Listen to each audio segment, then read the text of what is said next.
water, the basic life-giving force of our planet. It is a substance crucial to our survival, and as such, is an element we are naturally drawn to. It is also an element that can take life as easily as it sustains it. A hurricane submerges Toronto in a raging torrent of floodwater, washing away entire homes and families.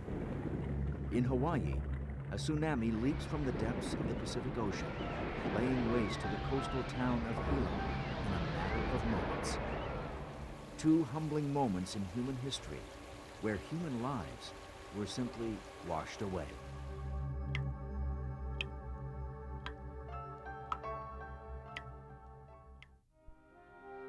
(1960). Located amidst the tranquil rivers and lush vegetation of Hawaii is the town of Hilo. Known for its fishing and its sugar plantations, Hilo is an unassuming city of a few thousand.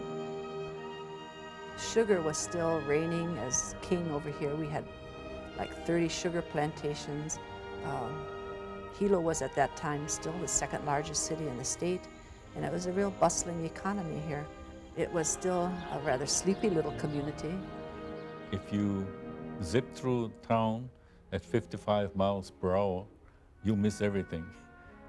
At that time, life was plain and simple, nothing fancy. It's a big city, and yet it's a small place.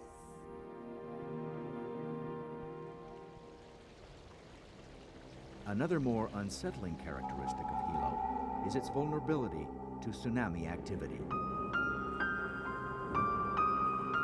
Hilo has the distinction, they laughingly call us the tsunami capital of the world.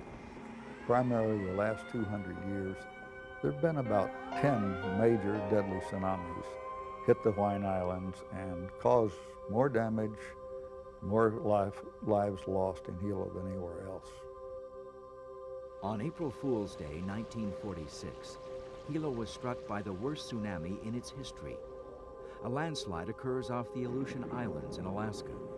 Minutes later, a tsunami wave crashes into Hilo, claiming 96 lives and causing millions of dollars in damage.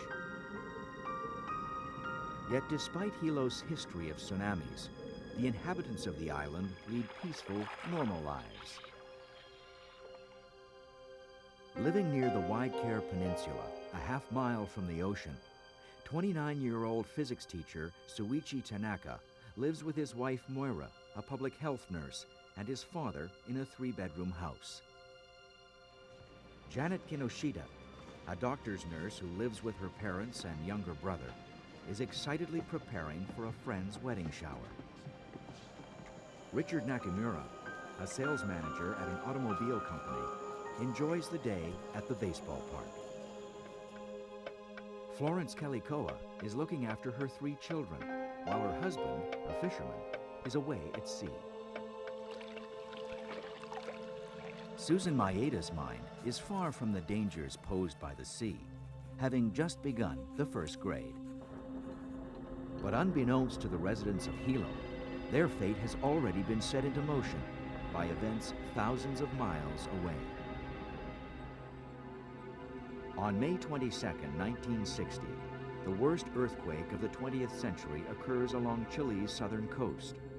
The shock wave is so severe that it cannot be measured within the 8 points of the Richter scale and leaves Chile in ruins. In addition to the colossal damage caused by the quake, another equally devastating phenomenon known as a tsunami develops beneath sea level. A tsunami is a series of waves in the ocean caused by some disturbance, generally caused by an underwater earthquake. Due to the severity of the Chilean quake, the seafloor drops several meters, causing a wave effect or tsunami to form on the surface of the ocean, directly above the center of the shock wave. A piece of real estate the size of the state of California moved 8 to 10 meters high. So you can imagine the size of the motion of the seafloor, and that triggered a large tsunami. The immediate effect of the tsunami is felt as the first of the 2 waves emanating from its epicenter hit the Chilean coast. But its impact is largely overshadowed by the destruction caused by the quake itself. The second wave moves into the open Pacific Ocean. Upon hitting the deeper water of the open seas, the wave literally disappears. It very rapidly spreads out and smooths out into a wave that is so low but so long that no one has ever seen a tsunami wave in the open ocean. Seismographs at the Tsunami Warning Station in Honolulu pick up the Chilean quake at 6:45 local time and immediately issue a tsunami warning for the Hawaiian Islands. Warnings of potential tsunami activity are issued for the Tahitian and Hawaiian island chains, including Hilo. Yet in spite of its history, news of the potential tsunami is met largely with apathy in Hilo. The residents of Hilo did not expect a large tsunami coming in so close to the 1946 tsunami. At that time, we used to think that tsunamis maybe struck once every 100 years. So most people at Hilo were probably skeptical. The warning system was already developed, but there had been so many false alarms and so many problems with that system because it was in its infancy. And people just didn't realize what the danger was still yet. These sentiments are shared by Moira Tanaka and her husband Suichi. I remember being at home and neighbors talking about it. And then, of course, in the evening, just being glued to the radio and listening to the happenings of the wave at various parts of at different locations. Others, like Janet Kinoshita, find their thoughts preoccupied with other things as the warnings are issued. It was a beautiful day that day. I went to work as usual, but that evening we were going to have a wedding shower for my girlfriend. And we ended up at Moto's Inn. Like so many other children, 6-year-old Susan Maeda and her younger brother find no cause for alarm. It was a very normal day, and I think up until bedtime it was, we were very casual about it. I think we were watching TV and I think my parents were kind of watching but not overly concerned. Janet's brother Bert Kinoshita and his friend Clarence return from a day's fishing in the bay, seemingly oblivious to any warnings. Others find the news of potential tsunamis more of an inconvenience than a worry, such as Richard Nakamura, owner of Hilo Motors. I was at the ballpark, and the siren blew. And it's customary, in fact, it was almost mandatory in the part of most companies, that you go to the employment area and you do what needs to be done. In our case, we had automobiles, so we were supposed to move them to higher grounds, but maybe it was me at that, forget it. Never did that one time. 3 geologists from the Hawaiian Volcano Observatory see the potential tsunami as an opportunity to observe this strange phenomenon and position themselves at a safe vantage point to do just that. Without tidal gauges to the south, officials are unable to track the movement or severity of the tsunami as it moves across the Pacific. Instead, they must rely on visual reports from Tahiti and Christmas Island to the south. Given that all previous tsunamis originated in Alaska and the Aleutian Islands to the north, there is no tsunami monitoring equipment to the south, as no one had anticipated a tsunami approaching from that direction. Warning sirens are sounded on Hilo at 8:30 that night. When some people did start to evacuate, some were mocked, some were made fun of. It was kind of like teasing. Why are you guys leaving? Some pointed to areas where 1946 had came and said, oh look, the water only came this high in 1946. We're safe. Arriving home from the wedding shower at Moto's Inn, Janet Kinoshita decides to heed the warnings. My brother, he lived on higher grounds, so he told us that we should just pack whatever we could, important papers and all, and just go with him and stay overnight at his place. Well, My mom said, no, no, no. I think this is going to be another one of those warnings that it's going to be a false alarm. So he said, if you folks want to go, you go. Because he said, I'm sick and tired of running away from this kind of stuff. By 9 p.m., the tsunami arrives in Tahiti. Observers report the waves to be a meager 3 feet high. Islanders breathe a tense sigh of relief, convinced that the warnings are just another false alarm, prompting people to ignore the alarm whistles that continue to blare. We've been in tidal wave sections, you know, but it never comes up, you know. The water never reaches us. But the whistle kept blowing from 10 o'clock, it blows, you know. And my kids went to bed. And my neighbor says, oh, don't go anywhere, it's not gonna come. Any lingering fears are allayed when the tsunami reaches Christmas Island at around 11 p.m. that evening. Again, waves of only a few feet are reported. Convinced that this warning is yet another in a string of false alarms, many turn in for the night.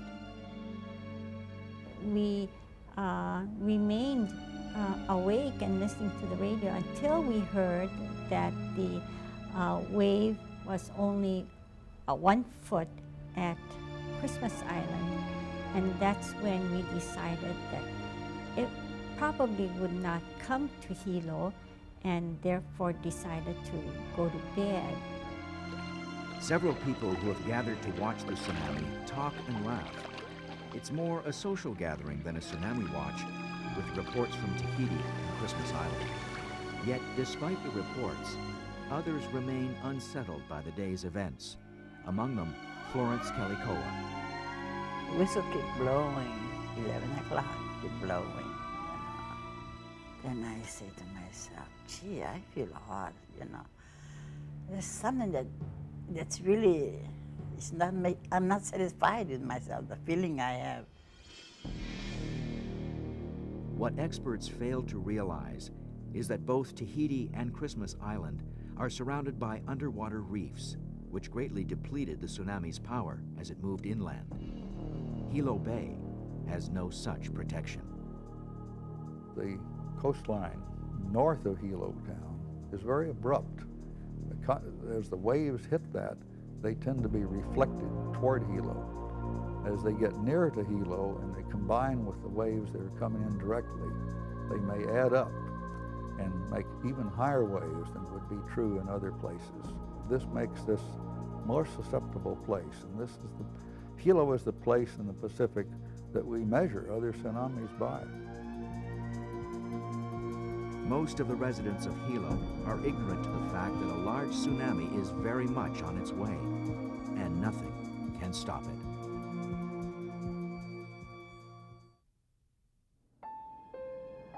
As midnight falls in Hilo on May 22, 1960, those still awake turn their thoughts from tsunamis to the work week ahead. On the Wailuku River Bridge, the geologists begin to think of calling it quits when something happens. The water under the bridge crests 4 feet above normal. At a few minutes past midnight, the first wave of the tsunami has arrived at Hilo Bay. They saw waves coming up and receding, small waves going up and down. So they thought very little about a possible tsunami. Over the next 45 minutes, the water level begins to recede. The geologists record a 4-foot drop in the Wailuku River before it starts to rise again, a telltale sign that a tsunami is underway. Others, feeling uneasy about the fluctuating water levels, begin to act. The neighbor, Mr. Suehiro, had come by and was talking to my father, and Mr. Suehiro had some concerns because the water was starting to recede. He thought that he would evacuate, thought that maybe that's something we might consider too, and with that, my parents decided, yeah, maybe we should. Plagued by an uneasy feeling all night, Florence Kalikoa decides to move her 3 kids to higher ground. Along the way, she runs into a neighbor with her children. My neighbor said she wanted to see tidal waves, so if I could take the girls with me walk where I'm going to walk, you know. And she has 5 girls, you know, full girls at that time. So I took her girls with me. Moments later, an alert goes out over the police radio band, warning of the very real threat of an impending tsunami. Police begin moving curious onlookers away from the shoreline, among them Richard Nakamura. I moved to a place about 160 steps further up by this little bridge. Because I did that, the whole gang went and with me, thinking that the police officer told us to move on. At 12:46 a.m., the second tsunami wave hits. This one decidedly more powerful than the first. From his new vantage point, Richard Nakamura watches the spectacle unfold before him. The water comes up, overflow, a lot of fish comes up. People used to pick it up and take it home for eating. Then it recedes to empty and goes back and forth for 3 or 4 times. The ebb and flow of the second wave causes little damage, but the nagging feeling begins to get the better of more and more people. I heard the water or the wave, and that's when I decided to, you know, get up, and we decided that we should evacuate.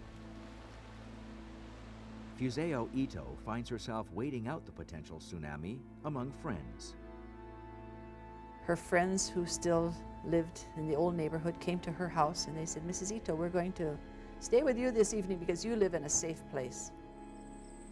The Maeda family also opts to evacuate, at least to the end of their cul-de-sac near the Wailuku River. Oh, there were a lot of people out there and kind of looking at the river and, you know, talking story, you know, like neighbors getting together. But it was, the feeling was unusual in that it was kind of hushed. Over the next 15 minutes, the water level begins to recede. The geologists note a dizzying drop of 7 feet in the Wailuku River, followed by an eerie calm that descends upon Hilo. When nothing else happened by 1 o'clock, a lot of people, most people thought it was over, and there were people who were returning to their homes at 1 because they just sort of used that as, oh, if nothing has happened, it must be over. Fuseo Ito once again finds herself alone as her friends return to their own homes. She was standing at her screen door and watching as her friends left to walk back. They're walking back down toward the river. At around 1 a.m., the silence is broken. From afar, I could hear this sound that it sounded like a jet plane was, you know, starting. The engine was starting, getting closer. It is the sound of the third and final wave forming in the darkness of Hilo Bay. Suddenly, out of nowhere, I started to hear this roaring sound, like a huge jet at a distance coming towards us. Those with the best perspective of the wave are those on the bridge. As our eyes searched for the source of the ominous noise, a pale wall of tumbling water, the broken crest of the third wave, advanced and seemed to grow in height as it moved steadily toward the heart of the city. At 1:04 a.m., the 20-foot-high, nearly vertical front of the inrushing bore churned past our lookout, and we ran a few hundred feet toward safer ground. Somebody, I don't know who, screamed, telling us that run. From there we ran up. I ran on this, there were hundreds of people panicking. A 30-foot wall of water, known as a bore, surges into Hilo at speeds of over 30 miles an hour. A tidal bore is when a wave becomes steeper and steeper because the top part is moving faster than the bottom, which is being slowed down by friction. This finally forms a very steep wave, which eventually may collapse in front of itself, doing even more damage. The peaceful scene on the beach quickly erupts into chaos. A man yelled out, "Big wave." People started panicking and just running. My dad grabbed me by the hand and we ran. In my pajamas, I looked out in the veranda. About half-mile away from our home was this utility company. and there was this tremendous short circuit, and the whole town was lighted by this green light. And I said to myself, gee whiz, are we going to die? The whole town went black. Big crackling sound, the whole electricity was out. And you can hear the unreal noise of the wave coming in. Safely on higher ground, Florence Kalikoa tries to keep her neighbor's children and her own occupied as the wave strikes Hilo. And I could feel that ground shaking, like, that earth move. You feel that earth move. You feel like it's thundering under the ground. The city is suddenly plunged into darkness, further adding to the hysteria. Others don't even have a chance to respond. Standing there, clinging, all of a sudden the water is rising. Then you feel that water rising, and you want, when it's going to stop? Is it going to stop now? My dad said, oh, maybe this is it, probably, so we all hold hands together, and if we should die, then we can find everybody together.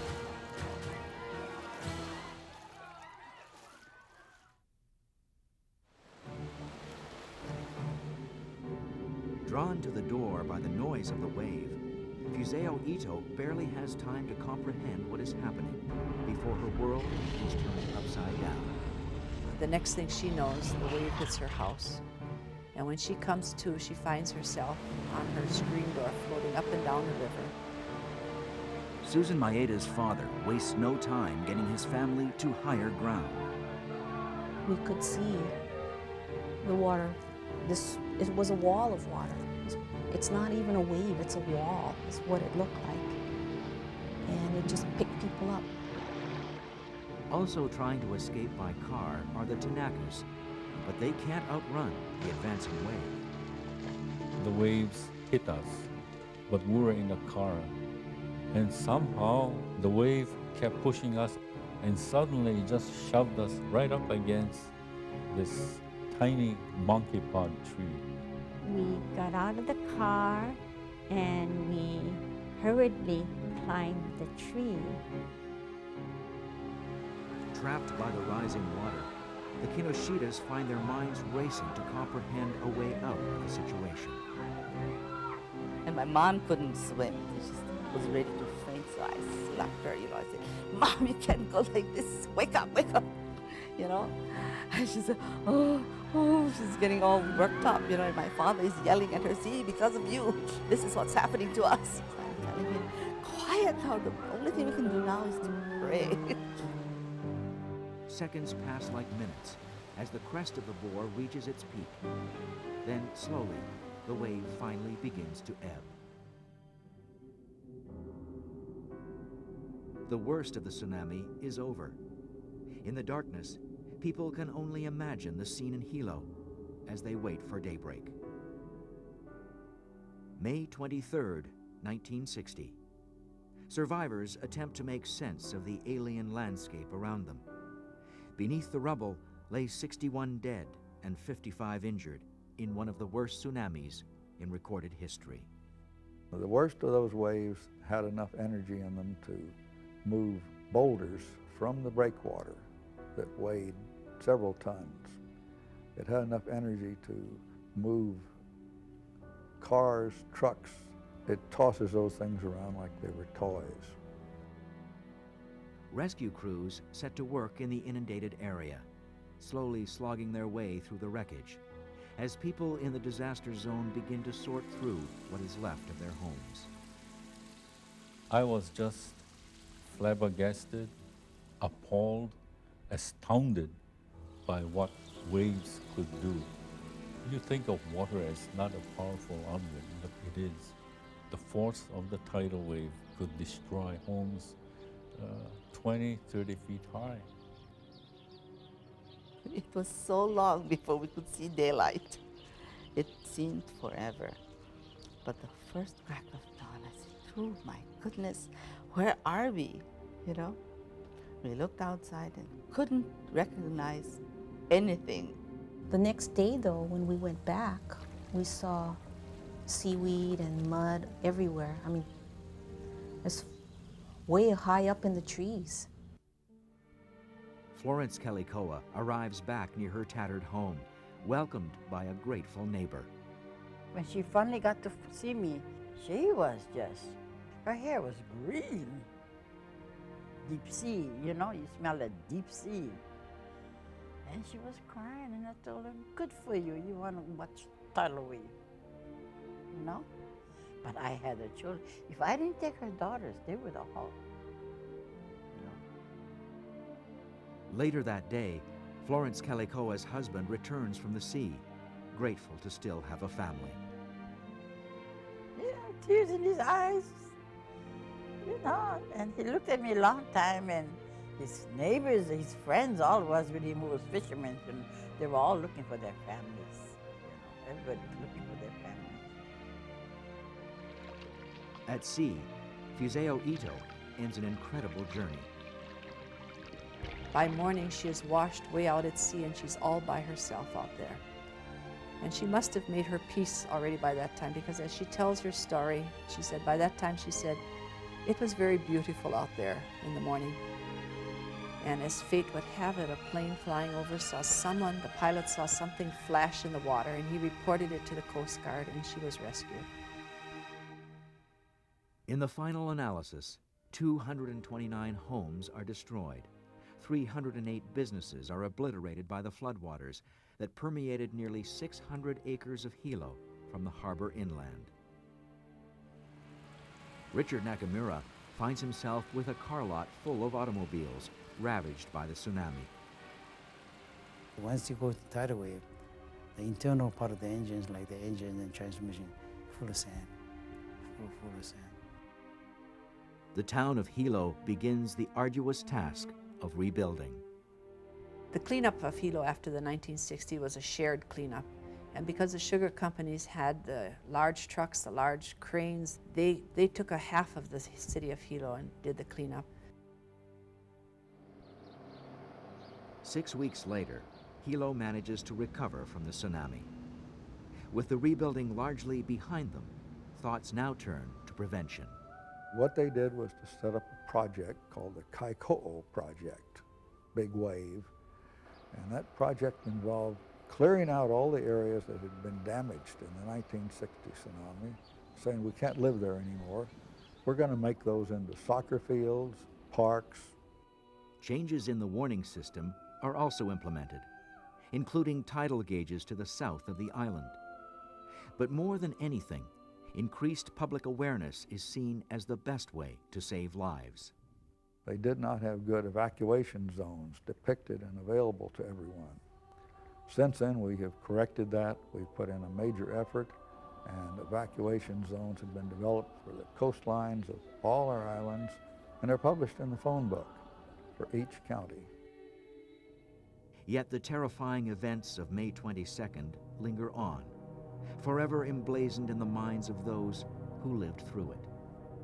On that May 23rd, 1960, life really changed for me. I actually matured overnight. And then all of a sudden, life became so important to me. And so did family. Anytime we went to somebody's house, the first question I'd ask my mom was, are we safe here? You know, is it within the tsunami, reach of the tsunami? And she would reassure me, oh no, we're far, we're way up. It can't get us here. And that's an experience I can never forget. When somebody talks about tidal wave, I just listen. And I say to myself, I know what it is. I've been in it. But to be in a dark where you can't see nothing, just the sounds, it's eerie. While Hilo had discovered with paralyzing clarity the destruction caused by waters rising from the depths, others a continent away would experience the carnage of waters descending from the heavens.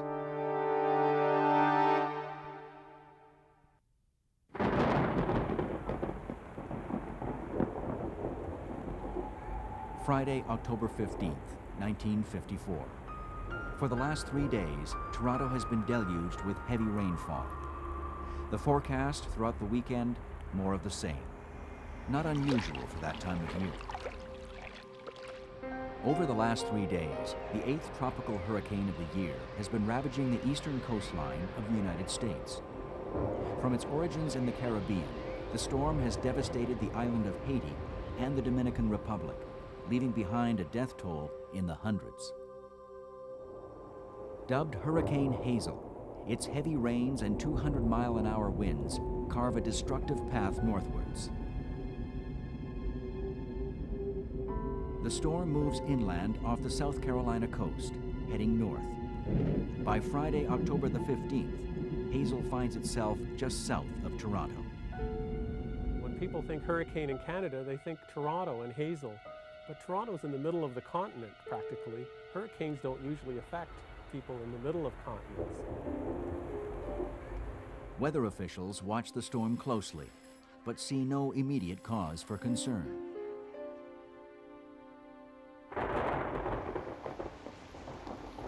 By 6 p.m., an ebbing Hazel is downgraded from a hurricane to a storm as its winds diminish to 70 miles per hour. The worst seems to be over, and Hazel is expected to die out over Lake Ontario within the next 12 hours.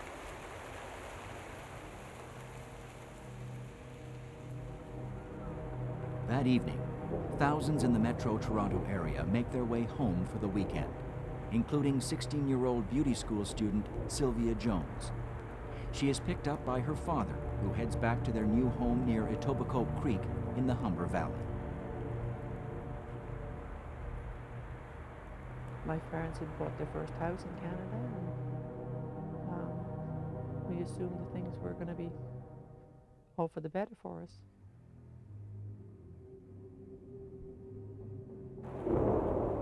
Meteorologists notice a low-pressure system moving in from the west on a collision course with Hazel's remnants. This dying hurricane, as it came inland with all its moisture, phased with a typical fall storm. They sort of phased right to the south of Toronto, across Pennsylvania, and to the south of Lake Erie. And this caused an explosive deepening of this low-pressure area. And that's the storm that came up over Toronto. The merging of these two systems prompts weather officials to predict record-breaking rainfall for the Toronto area. They have no idea. It was raining, the water was coming up in the river, but you didn't figure, oh, we got to get out of here. There wasn't that, and there was no warnings. Like a lot of people said, well, why didn't you leave your house and get out? Well, there was no reason to, basically. A few miles east, off-duty Constable James Crawford of the Metro Toronto Police looks out the window of his house near the Humber River. I said to my elder brother, jokingly more than anything, let's go over to the Humber. We can make heroes of ourselves tonight. In any event, we drove in my car to the Humber River. But I recall, like it was yesterday, the water was up to the hood of the car. And I thought, geez, we'll be lucky if we can get through this intersection without swamping the spark plugs and going nowhere.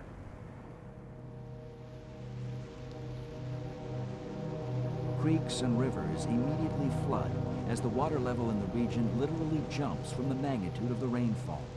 Homes and cars become makeshift islands in the rising floodwaters.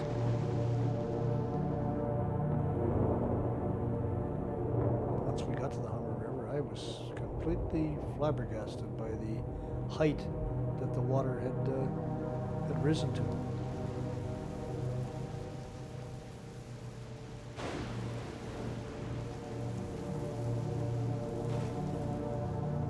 Everyone was out, the police, the fire department, the Salvation Army. Citizens were out helping to do whatever they could.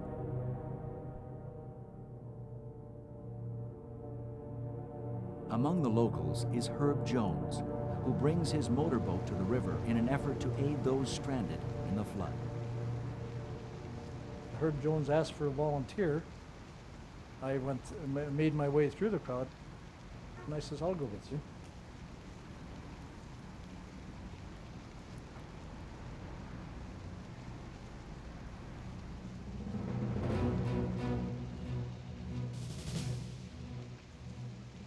Crawford mans a handheld spotlight, piercing the darkness in search of those in need of aid, as Jones navigates the boat down the river.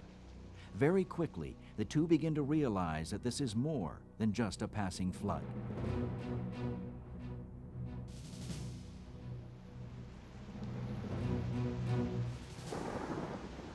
We started taking people off porches to start with, and then second floor porches after that,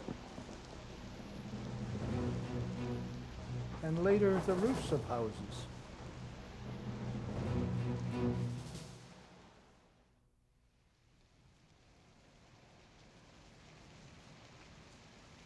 The swelling floodwaters of the Etobicoke Creek inspire similar feelings of dread in Sylvia's household.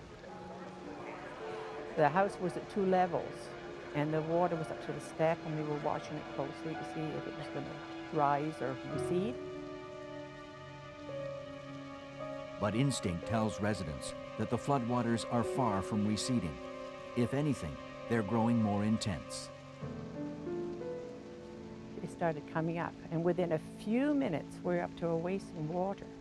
But previous to that, my father had taken and put a ladder at the back of the house so we could climb up onto the roof. The realization begins to sink in that the situation is quickly slipping out of control.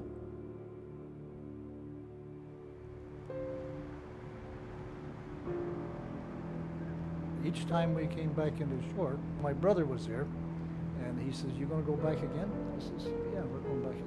He says, "You're nuts." He says, "You're crazy." He says, you won't make it. One of these times you're not going to get back." I says, "I know that."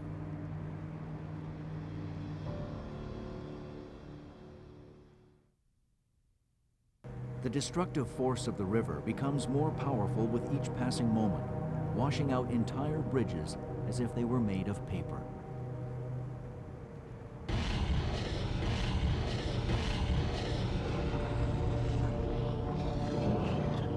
Inundate houses and break them from their foundations and send them down the river like little toys. I'd never seen anything like that before. The trailer park above, the water had lifted up the trailers and they were sailing down the road, uprooting trees and hitting the telephone poles. The worsening conditions make rescue efforts increasingly perilous.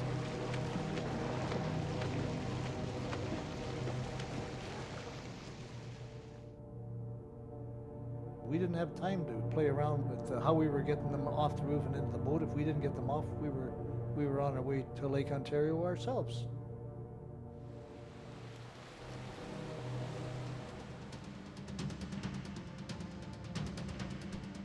The nightmare inches closer to reality as the house breaks away from its foundation. The woman they're trying to rescue becomes paralyzed with fear. I said, "Jump or we're not going to make it." She jumped, and I didn't take it as a joke at the time, because she just about took me out of the boat when she landed on me.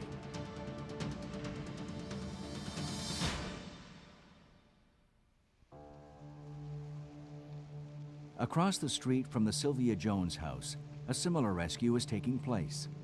Her neighbors, the Thorpe family, realize they won't make it unless they abandon their flooding home. Their pleas for help are answered by members of a local volunteer fire department. They tied ropes from the hydro lines across from one side of the street to the other side of the street, and they rode across holding on to the rope.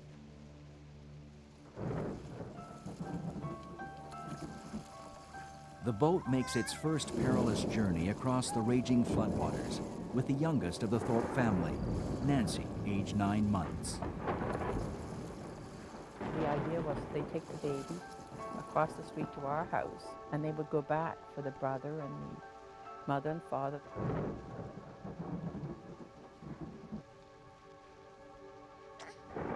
I ended up with her, and then I sat and held her all night on the roof of the house.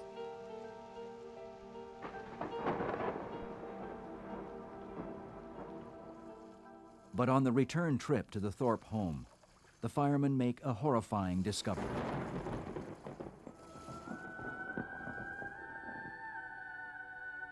when they went back to get the rest of the family, they were all washed away together. But I guess they would wanted to be together, but they all drowned together. Somebody on our roof started to sing, "Bless This House."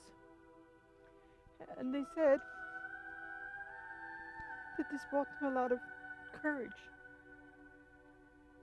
You know, that you know somebody else was around. 45 years down the road, it still brings back memories.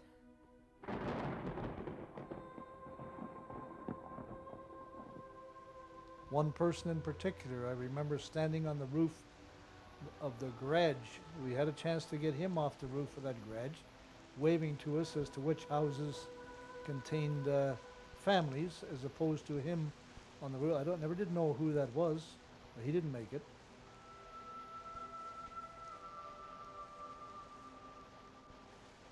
Only after Jones and Crawford have rescued everyone they can do they finally call it quits.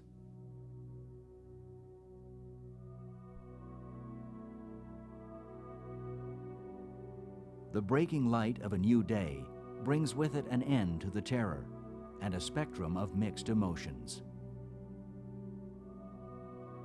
The voices we had heard from the houses 2 houses away had gone quiet. Sylvia hands Nancy Thorpe to Red Cross workers who whisk her away to St. Joseph's Hospital for examination, where she is found to be in good health. She's adopted by her grandparents, who, some say wisely, keep her identity a secret. To this day, no one knows the true identity of Nancy Thorpe.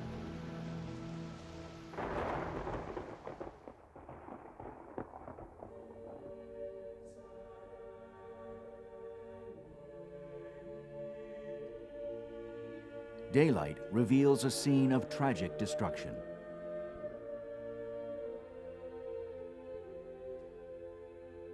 Pieces of houses, garages, hanging from trees that weren't uprooted by the river. A war zone is a good way to describe it.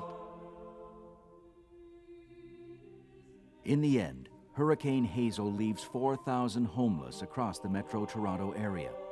The damage exceeds $230 million in year 2000 figures, and the death toll reaches 81. As the people of Toronto try to pick up the pieces, conservation authorities look for ways to prevent this from happening again. We had a lot of cottage development within the valley systems, and particularly at the mouth of the rivers. That's why we had the loss of life that we did. All these little parks often have little dams that have these little lakes where people can go swimming and boating. All that was built, of course, as a result of all the flooding that occurred with Hazel. They wanted to be able to control the water of the Humber River should a similar event occur.